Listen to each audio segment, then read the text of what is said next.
ఐశ్వర్యవంతులు శిష్యులున్నారు. ఏమిటి ప్రారంధం? ఇన్ని కన్నాలతో ఉన్నటువంటి తువ్వాలతో ఎలా తుడుచుకుంటున్నారు? మీకు ఒక మంచి తువ్వాలే కొనివ్వలేమా అన్నారంటే ఆయన అన్నారు, ఎవరు చెప్పారు మీకు నా తువ్వాలు కన్నాలతో ఉందని? సహస్రాక్షుడే నా తువ్వాలు, ఇంద్రుణ్ణి తువ్వాలుగా తుడుచుకుంటున్నాను, అందుకే చూడండి దానికి 1000 కళ్ళు ఉంటాయన్నారు. ఇది తృప్తి.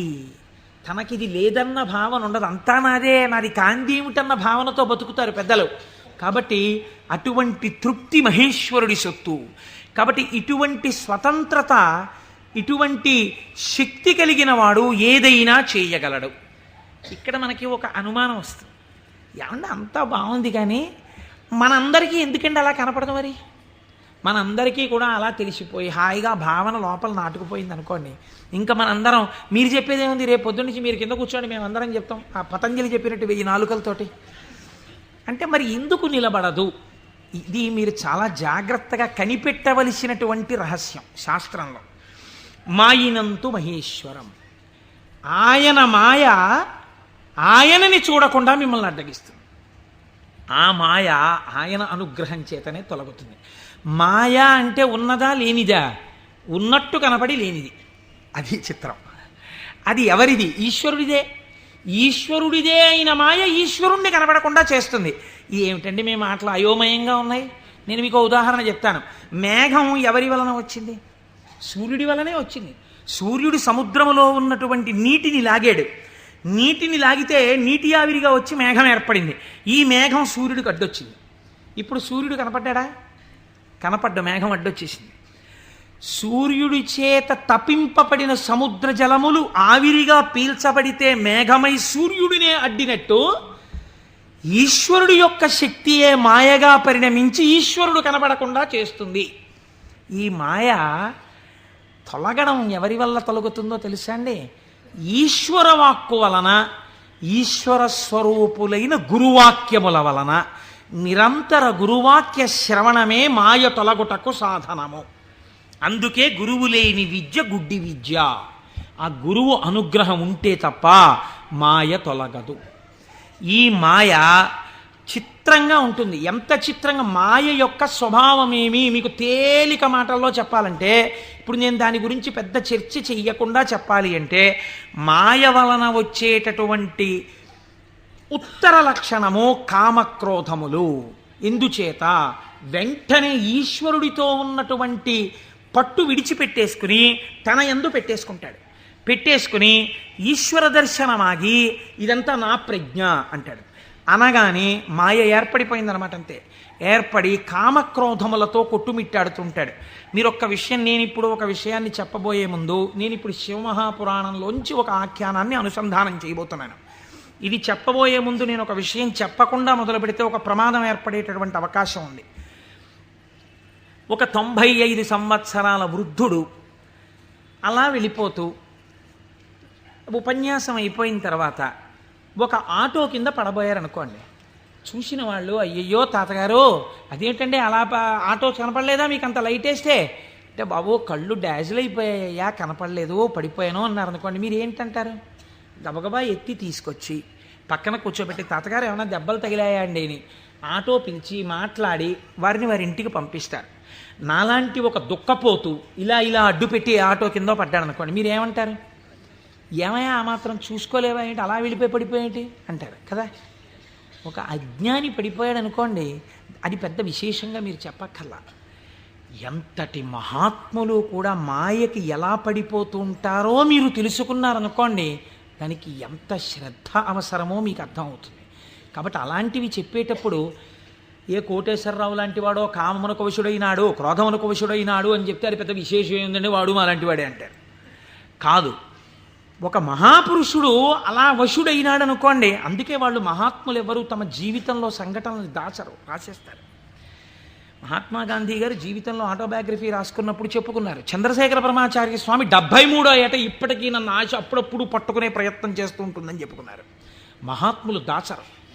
కనుక చూడండి, శివమహాపురాణం మీకు ఈ జ్ఞానాన్ని ఉపదేశించడానికి ఒక అద్భుతమైన ఘట్టాన్ని తీసుకొచ్చి బోధ చేసేటటువంటి ప్రయత్నాన్ని ప్రారంభం చేస్తోంది.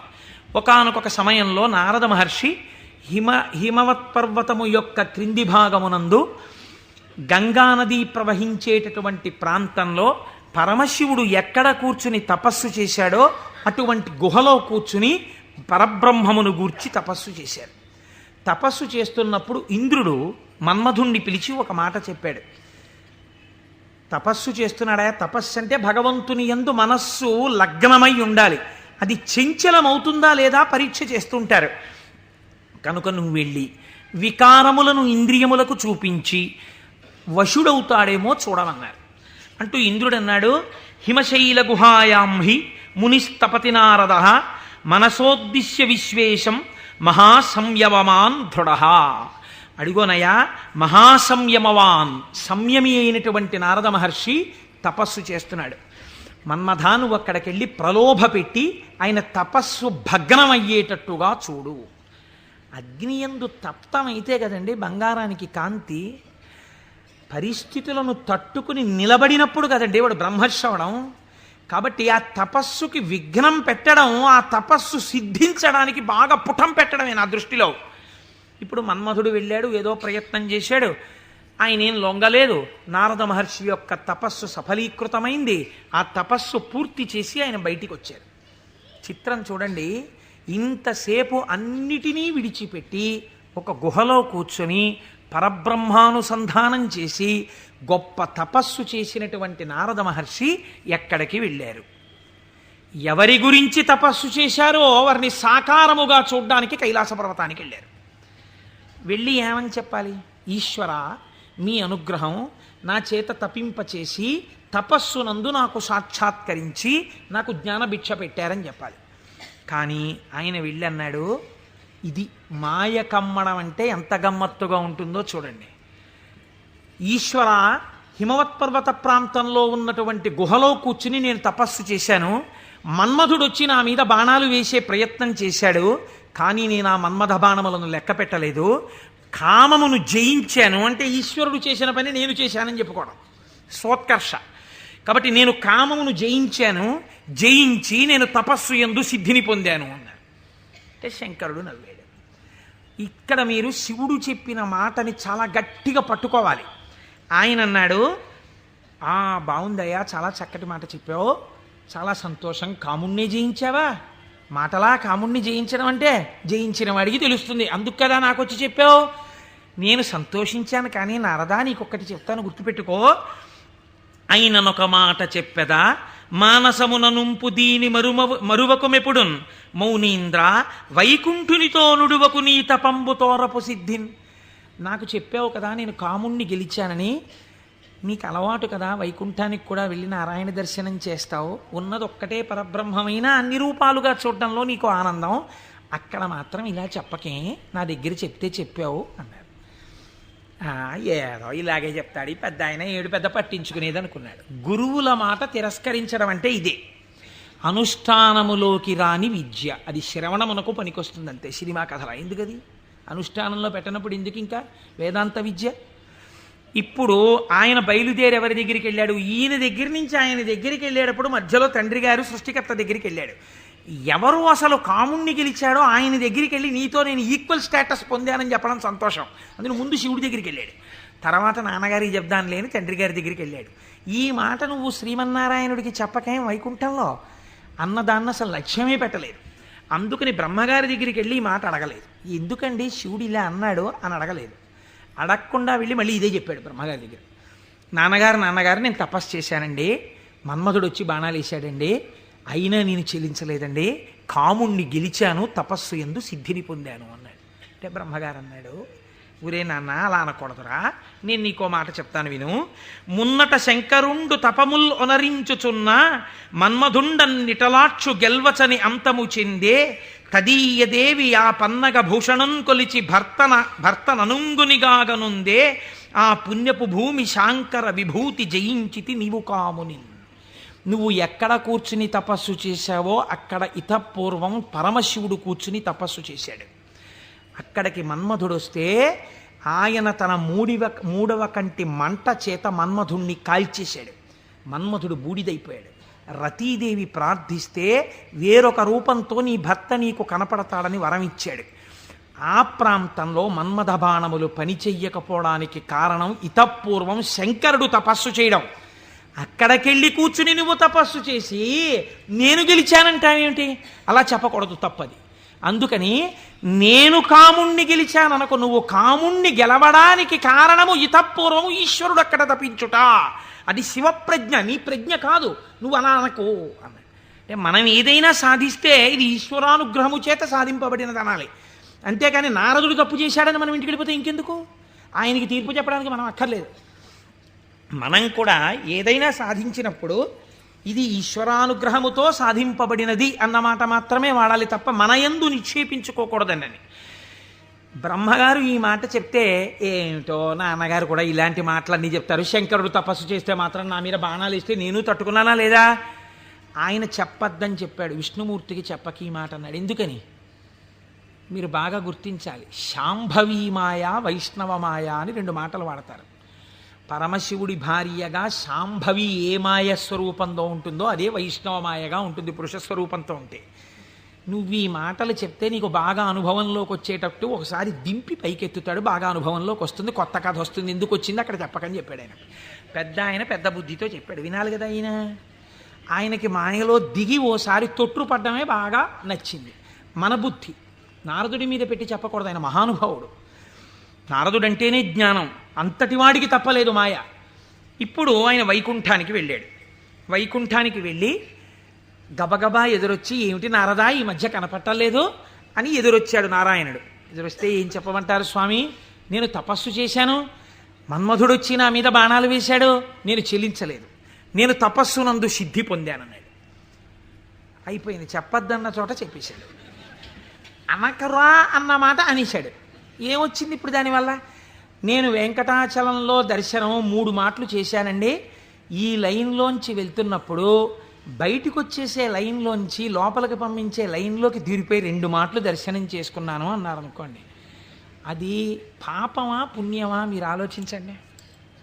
ఈశ్వరుణ్ణి దొంగచాటుగా మీకు ఆ టిక్కెట్టు మీద ఒక్కసారి చూసిరా, మీకు ఎంత దర్శనం లభ్యమైతే కోట్ల జన్మలు తపించిన వాళ్ళకి దొరకని ఈశ్వరుడు నాకు ఈ మాత్రం లభించాడని సంతోషంగా బయటకు వస్తే కృతార్థత. దొంగతనంగా దూరిపోయి 2వ మాట వెళ్ళొస్తే నాకు మీకు తెలియదేమో, ఈశ్వరుడికి తెలియదండి, వెంకటేశ్వరుడికి.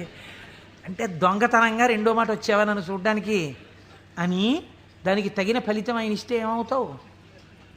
ఎందుకు వచ్చినల్లరిది? ఇవే అక్కర్లేని పనులు, చెయ్యొద్దన్న పనులు చేయడం అంటే ఇలాగే ఉంటాయి. కాబట్టి ఆయనకి చెప్తే ఆయన వెంటనే అన్నాడు, అబ్బబ్బబ్బ ఎంత గొప్ప పనో, ఏది మళ్ళీ చెప్పు.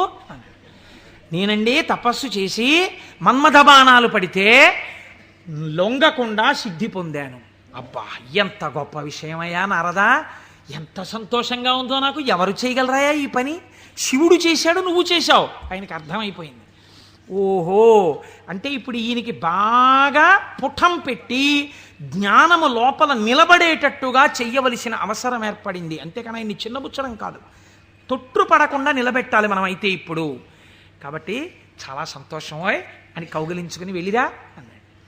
ఇప్పుడు మాయ ప్రారంభం అయిపోయినట్టే కదండి, అది నడిపిస్తుంది ఎటు వెళ్ళాలో. ఈయన బయలుదేరి వెడుతున్నాడు.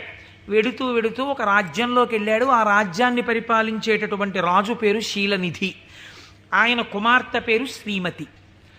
వెళ్ళి ఆ శీలనిధి అనబడేటటువంటి రాజు యొక్క అంతఃపురంలోకి వెళ్ళాడు. మహానుభావుడు నారదుడు వచ్చాడన్నాడు, స్వాగతం చెప్పారు, పాదములు కడిగారు, తీసుకొచ్చారు, కూర్చోపెట్టారు. వాళ్ళ అమ్మాయిని తీసుకొచ్చారు. అమ్మాయినికి నమస్కారం చెయ్యమ్మా అన్నారు. ఆ పిల్ల నమస్కారం చేసింది. మా పిల్లకి ఎటువంటి వరుడు వస్తాడో చెప్పండి అన్నారు. ఆ పిల్ల యొక్క చెయ్యి చూసి త్రికాలవేది నారదుడంటే తెలియందేముందండి. ఆయన అన్నాడు, లక్ష్మీదేవికి భర్త ఎవడో, ఎవడు సర్వవ్యాపకుడో, ఎవడు నిరంతరము లోకము చేత పూజింపబడుతుంటాడో, ఎవడు మహానుభావుడో అటువంటి శ్రీ మహావిష్ణువుకు ఈమె ఇల్లాలవుతుంది అన్నాడు. అక్కడి వరకు బాగా చెప్పాడు. కానీ ఆమెని చూడగానే కామాన్ని కదా గెలిచానన్నాడు. ఈవిడ నా ఇల్లాలైతే ఎంత బాగుండో అనిపించింది. కానీ ఆవిడ జాతకంలో ఏముంది? శ్రీ మహావిష్ణువు భర్త అవుతారని ఉంది. ఈ అమ్మాయికి పెళ్ళి ఎలా చేద్దాం అనుకుంటున్నావు అని అడిగాడు. రేపు స్వయంవరం పెట్టామండి, స్వయంవరంలో ఈమె వరమాల వేస్తుంది అంటే విష్ణువు సాకారుడై వస్తాడు ఈ సభలోకి. ఇప్పుడు మళ్ళీ వెనక్కి తిరిగి వైకుంఠానికి వెళ్ళాడు. వెళ్ళి అయ్యా ఎవరికైనా చెప్పుకుంటే కొంచెం సిగ్గుచేటుగా ఉంటుంది, నా మనస్సు ఆ శ్రీమతిని పెళ్లి చేసుకోవాలి అని ఉవ్విళ్ళు ఉరిపోతోంది, ఆమె నాకు దక్కకపోతే మన్మథబాణముల చేత చచ్చిపోతాను. ఎవరండి ఇంతకు ముందు వచ్చి చెప్పినప్పుడు ఏం చెప్పాడు? మన్మథబాణములను గెలిచి తపస్సునందు సిద్ధి పొందానని చెప్పినవాడు వెనక్కి తిరిగి వెంటనే వచ్చి చెప్తున్నాడు ఇది మాయా అంటే. చూడండి, ఆమె నా ఇల్లాలు కాకపోతే నేను మన్మథబాణములకు చచ్చిపోతాను, నన్ను బతికించవయ్యా, నేను బతకాలంటే నీ రూపం నాకు రావాలి, నీ రూపం నాకు వస్తే ఆమె నా మెళ్ళలో మాల వేస్తుంది, అప్పుడు పెళ్లి చేసుకుంటాను, అందుకని నీ రూపం నాకు ఇవ్వా అని అడిగాడు. అడిగితే ఆయన మహానుభావుడు శ్రీ మహావిష్ణువు, ఆయన ఎంత చమత్కారం చేశాడో చూడండి. హరియొసగెన్మునిక మనోహరమగు తన మేని రూపు నర్రు వరుకు బైహరి శిరసున్ కూరిచే, ఇది అరయక ముని కూరుచుండె అచట మురియుచున్. హరి శరీరాన్ని ఇచ్చాడు, హరిశిరస్సుని ఇచ్చాడు. హరి అంటే రెండు అర్థాలు. హరి అంటే పాపములను హరించే శ్రీ మహావిష్ణువు, హరి అంటే కోతి. హరి శరీరాన్ని కింద వరకు ఇచ్చాడు, కోతి తలకాయని పైనిచ్చాడు. నువ్వు హరి రూపాన్ని కదా అడిగావు, హరి రూపాన్ని ఇచ్చానన్నాడు. మాట తప్పనట్టు. ఆయనంత తెలివైనవాడో చూడండి. ఈయనకేం కనపడుతుంది? ఇలా చూసుకున్నాడు. శ్రీ మహావిష్ణువు చేతులు, శ్రీ మహావిష్ణువు రంగు, శ్రీ మహావిష్ణువు కౌస్తుభం, ఆ వనమాల, ఆ పట్టుపంచ, ఆ కుర్చీళ్ళు అన్నీ శ్రీ మహావిష్ణువు. తన ముఖం తనకు కనపడదుగా. అద్దంలో చూసుకోవడానికి శ్రీమతి దగ్గరికి వెళ్ళిపోవాలి ముందు, స్వయంవరం అయిపోతే. అందుకని గబగబా వెళ్ళిపోయాడు. వెళ్ళిపోయి ఆ స్వయంవరంలో ఒక ఆసనం మీద కూర్చున్నాడు. ఇద్దరు రుద్రపార్షదులు అటు ఇటు కూర్చున్నారు. వాళ్ళు అన్నారు, వీడెవడరా శ్రీ మహావిష్ణువులా పంచకట్టుకున్నాడు, మాలలు వేసుకున్నాడు, ఇటు ఆ కౌస్తుభం పెట్టుకున్నట్టు అలా పెట్టుకున్నాడు, ఆ వనమాల వేసుకున్నట్టు వేసుకున్నాడు, పైన కోతి మొహం, వీడిని ఎవరు పెళ్లి చేసి ఎలా శ్రీమతి మాల వేస్తుంది, ఇటు ఇలా వచ్చాడేమిటి అంటున్నారు.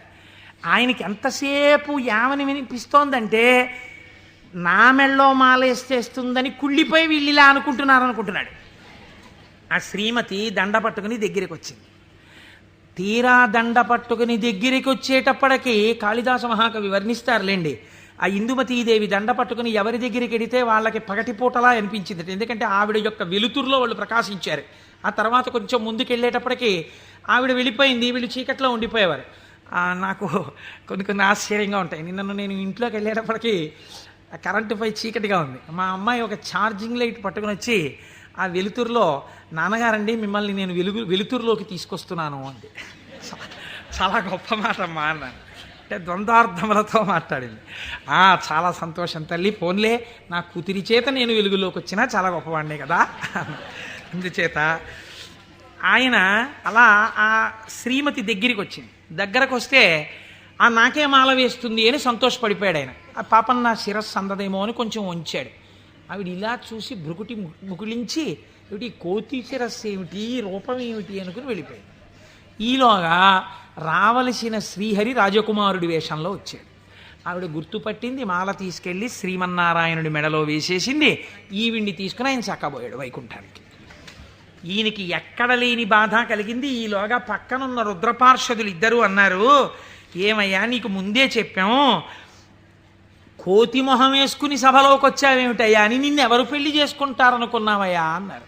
అనేటప్పటికీ వాళ్ళిద్దరికీ కూడా మీరు రాక్షసయోనుల యందు జన్మించెదరుగాక అని చెప్పించాడు. తప్పెవరిది? ఒప్పు చెప్పిన వాళ్ళెవరు? ఒప్పు చెప్పిన వాడికి తపఫలితంతో శాపం ఇచ్చాడు. మాయా ప్రభావము కామక్రోధముల యందు ఎలా తిప్పుతుందో చూడండి. శపిస్తే వాళ్ళెటువంటి స్థితిలో ఉన్నారు? ఇదంతా శివేచ్ఛ అని వాళ్ళు నమ్మారు. ఇది పరమభక్తి. వాళ్ళకి ఆ కష్టమే వచ్చినా ఇది కూడా ఈశ్వర శాసనమే అనుకున్నారు. వారులు జ్ఞానధనము చేకూరిన వారౌటమదిని కుందకయే శివేచ్ఛారీతి నడచునని అన్నారదునిన్ దూరరైరి నడచి రెచటికో. వాళ్ళు ఇదేమిటయా మమ్మల్ని ఇలా శపించావు, నువ్వు కోతి మొహం పెట్టుకుని వచ్చే అని చెప్పి తిరిగి శపించకుండా ఇది కూడా శివేచ్ఛే అని వాళ్ళు వెళ్ళిపోయారు. వాళ్ళు మహాజ్ఞానులు. ఇప్పుడు ఈయన గబగబా మళ్ళీ వైకుంఠానికి వెళ్ళాడు. వైకుంఠానికి వెళ్ళి ఎంత పనిచేశావయ్యా శ్రీమన్నారాయణ, నీ రూపం నాకు ఇమ్మని అడిగాను, హరి రూపం ఇమ్మని అడిగితే హరి రూపం హరి శిరస్సు కోతి శిరస్సు పెట్టావు. దానివల్ల శ్రీమతిని నువ్వు పెళ్లి చేసుకున్నావు, నాకు కాకుండా చేశావు. నన్ను ఎంత అవమానాలు పాలు చేశావు. ఇది రేపు పొద్దున శివపురాణంలోకి ఎక్కేస్తుంది. ఓ చేతకాని కోటేశ్వరరావు చెప్పడం మొదలెట్టేస్తాడు. నా బతుకు బజార్లో పెట్టేశావు నిన్ను వచ్చి అడిగినందుకు. ఎంత రహస్యంగా అడిగాను, దానికి ఎంత కథ సృష్టించావు. చూడు నా కడుపు ఎంత మండిపోతుందో. మరియున్ వానర ముఖమును సరియని నాకిచ్చినట్టి చందమునకు వానరులే శరణం బౌదురు నరుడవు నీ వగుచు వగగ నంగల అవని. నీవు ఒకానొక నాడు నరుడవై పుట్టి అందచందాలు కలిగిన భార్య దూరమైపోతే అరణ్యంలో పడి ఏడిస్తే ఈ కోతి ముఖం ఉన్న వాళ్లే వచ్చి సహాయం చేసి నీ భార్యతో నిన్ను కలుపుతారు, నిన్ను శపిస్తున్నానన్నాడు.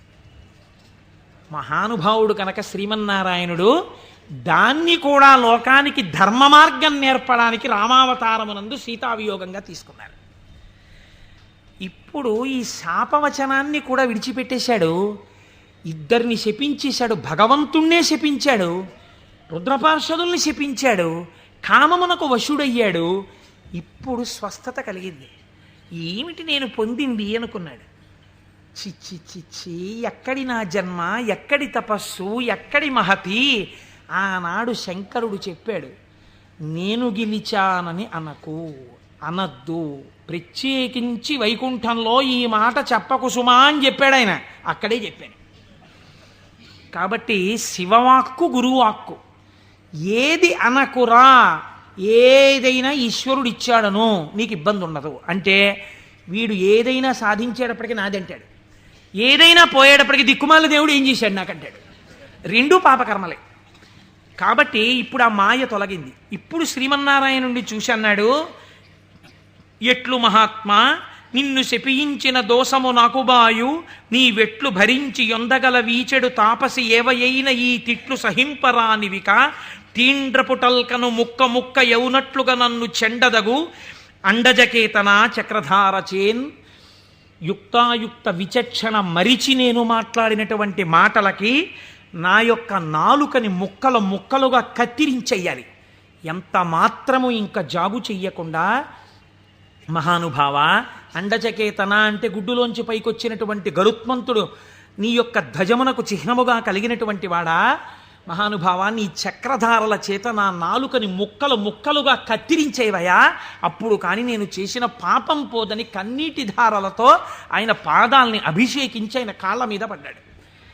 నారదుడు కాబట్టి అంత తొందరగా మళ్ళీ స్వస్థితిని పొందగలిగాడు. మనం కొన్ని కోట్ల కోట్ల జన్మలు తిరుగుతుంటాం. మీరు చూడండి, రామాయణంలో సీతావియోగానికి కారణమైంది ఒక రజకుడి మాట. అదే రజకుడు మళ్ళీ ద్వాపర యుగంలో రజకుడిగా వచ్చాడు. కృష్ణ భగవానుడు వెళ్ళి 4 చీరలు ఇవ్వయా, పంచెలు ఇవ్వయా, కట్టుకుంటానన్నాడు. ఎట్టట్రా మనుజేంద్ర చేలములు మీ కియ్యంబాడియే మిరలుం కట్టంబోలుదురే, పయోఘృతదది క్షీరంబులన్ మెక్కి ఇట్లాడంజనుగాక, గొల్లలకు మీకి భంగి నోరాడిడిన్ కట్టా ప్రణంబులు కొలుపోయదుసు మీ కంసోద్ధతిన్ బాలక. ఆయన 4 పంచెలు ఇవ్వరా అంటే వీడు ఇన్ని మాటలు మాట్లాడాడు. ఎట్టెట్రా, ఏంట్రా నీకు రాజుగారి బట్టలు కావలసి వచ్చాయా? బాగా నందవ్రజంలో పాలు వెన్న తిని ఒళ్ళు కొవ్విందా? నీకు రాజు పంచెలు కావాలా? పంచె కట్టుకోవడం కాదురా, ఈ మాట తెలిస్తే కంసప్రభువుకి ఏమవుతావు తెలుసా, ముక్కలైపోతావు అన్నాడు. అంటే కృష్ణ భగవానుడు అన్నాడు, అన్నయ్య ఇంకొక అవకాశం ఇచ్చి చూశా, సరేనని ఒక పంచె ఇస్తే చేసిన పాపం తీసేద్దామని చూశా. యుగం మారిపోయినా వీడి బుద్ధి మారలా. ఈ తల ఇక మామూలుగా పనికిరాదు, నీ గుద్దొక్కటి గుద్ది 1000 వ్రక్కలు చేయన్నయా శిరస్సునన్నాడు. ఒక్క గుద్దు గుద్ది 1000 ముక్కలు చేశారు. నోటి మాట సంస్కారంగా ఉండాలి. మాట సంస్కారంగా ఉండడం మొదట నేర్చుకుంటే చాలా తప్పులు దిద్దబడిపోతాయి. అందుకే శివుడు చెప్పింది ఈ మాట వైకుంఠంలో చెప్పకు. నీవు ఏది చేసినా ఈశ్వర ప్రజ్ఞకి ముడిపెట్టు. నీ కొడుక్కో ర్యాంక్ వచ్చింది, ఇది ఈశ్వరానుగ్రహం అండి. మా అబ్బాయికో ర్యాంక్ వచ్చింది, నువ్వు మంచి పంచె కట్టుకున్నావు, ఈశ్వరానుగ్రహం అండి. ఓ పంచె కట్టుకున్నాను. నువ్వు ఒక ఉపన్యాసం చెప్పగలిగావు, అది పరమేశ్వరానుగ్రహం అండి. నా చేత ఒక ఉపన్యాసం చెప్పించాడు, ఈశ్వరానుగ్రహం అండి. నేను శివమహాపురాణం వినగలిగాను అను. నేనన్న మాట అన్నావా ఇబ్బందిలోకి వెళ్ళిపోతావు. ఇది అనకు. మొదట దిద్దుకోవలసినది వాక్కు దిద్దుకో. రజోగుణ తమోగుణ భూయిష్టమైన వాక్కులు మాట్లాడకు, అవి నీ సంస్కారం అయిపోతాయి. ఈ సంస్కారము నిన్ను జన్మ జన్మాంతరములు తిప్పుతుంది. నారదుడు కాబట్టి మహానుభావుడు గంటలో సర్దుకున్నాడు. మనం ఎంతటి వాళ్ళం, మాయ ఎంత గొప్పదో చూడండి. ఇది మహేశ్వర శక్తి. ఈ మాయ ఎలా తొలగుతుంది అంటే దీనికి ఒక్కటే లక్షణం, ఆ మాయయే అమ్మవారి స్వరూపం. మీరు గట్టిగా ఆవిడ పాదాలు పట్టుకున్నారనుకోండి, పట్టుకుంటే ఆవిడే మిమ్మల్ని దగ్గరికి తీసుకుని, అందుకే చేతిలో పాశం పట్టుకుని ఉంటుంది. ఈశ్వర భక్తిని మీకిచ్చి మీ చేత ఈశ్వర సేవ చేయించి ఈశ్వరుడిలో మిమ్మల్ని ఆవిడే కలుపుతుంది. ఆవిడే ఆ పనినంతటినీ తీసుకుంటుంది. ఇది చిత్రంగా ఉంటుంది. ఎలా ఉంటుందంటే, తరచుగా చెప్తూ ఉంటాను నేను ఒక కత్తి నేను అలా వెడుతూ ఉంటే రోడ్డు మీద ఒక దొంగ పరిగెత్తుకుంటూ కత్తి పట్టుకుని నా వెనక వచ్చాడు అనుకోండి, నేను పరిగెడుతుంటాను. దొంగ కత్తి పట్టుకుని నా వెంట పరిగెడుతుంటాడు. నేను ముందు పరిగెడతాను, నా వెనక దొంగ పరిగెడుతుంటాడు. పరిగెడుతుండగా దొంగ రాయి తన్నుకుని పడిపోయి కత్తి అంత దూరంలో పడిపోయింది అనుకోండి. ఇప్పుడు నేను నిజానికి దొంగని ఏం చేయగలిగిన ధైర్యం నాకేం లేదు, కానీ కత్తి తీసుకుని ఇలా నిలబడ్డాను నేను. దొంగ పరిగెడుతున్నాడు. ఇప్పుడు ఎందుకు పరిగెడుతున్నాడు? దొంగ చేతి కత్తి నా చేతిలోకి వచ్చింది. ఇన్నాళ్ళు మిమ్మల్ని తిప్పిన కామం, ఆ కామపాశాలు అమ్మవారి పాదాలు పట్టుకుంటే భక్తి పాశాలుగా మారిపోయాయి. ఈ మార్పుకి మీరు అమ్మవారి పాదాలు పట్టుకుంటే చాలా ఆవిడ మాయాశక్తి ఇటు తిప్పిన ఆవిడ అటు తిప్పేస్తుంది. మాయాపాశాన్ని భక్తిపాశం చేసేస్తుంది. లోకమనందు తిరిగిన పంచతన్మాత్రల్ని ఈశ్వరుడి వైపుకి తిప్పేస్తుంది. తిప్పేసి ఈశ్వరుడిలో కలిపేస్తుంది. కాబట్టి ఇప్పుడు మీరు మాయా అన్న అవనికని పైకెత్తి శివుడితో కలుపుతుంది. ఇది మహేశ్వరుణ్ణి చేరుకోవడానికి మార్గం. ఆ మార్గమునకు మొట్టమొదటి పొరపాటు వాక్కునందు కలుగుతుంటుంది. ఈ వాక్కునందు అలా చెయ్యకో, ఈశ్వర ప్రజ్ఞని గుర్తెరుగు, ఈశ్వరానుగ్రహాన్ని గుర్తెరుగు.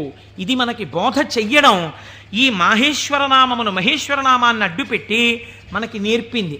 ఇదే పరమశివుణ్ణి పక్కనే ఒక చిత్రమైన నామంతో పిలుస్తారు, శంభు అని పిలుస్తారు. శంభు అంటే ఏమిటో తెలుసా అండి? శం అంటే నిరతిశయమైనటువంటి సుఖము లేదా సుఖము. భావయతి కల్పించువాడు. మీరు చూడండి, ఒక వస్తువు ఉంటుంది. ఆ వస్తువు యొక్క సుఖానుభూతిని మీరు ఎప్పుడు పొందుతారు? ఒక వస్తువు యొక్క సుఖానుభూతిని మీరు ఎప్పుడు పొందగలరు అంటే, ఆ వస్తువు మీ చేత అనుభవింపబడినప్పుడు. ఉదాహరణకి నాకు ఒక లడ్డు అంటే చాలా ఇష్టం అనుకోండి. ఆ లడ్డూని తీసుకొచ్చి మీరు ఇలా చూపించి, కోటేశ్వరారు మీకోసమే తెచ్చాం ఈ లడ్డు అన్నారనుకోండి. నేను ఆ లడ్డూని ఇలా చూసి నా కోరిక తీరిపోయింది అంటానా? అనను.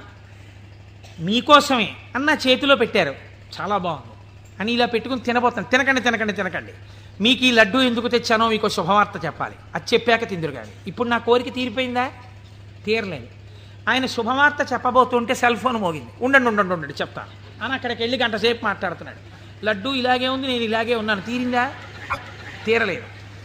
ఆయన తర్వాత వచ్చి ఏదో చెప్పి ఇప్పుడు తినండి అన్నాడు. ఇప్పుడు నేను దాన్ని తీసి ఇలా నాలుక మీద పెట్టుకుని అలా పడేశాను.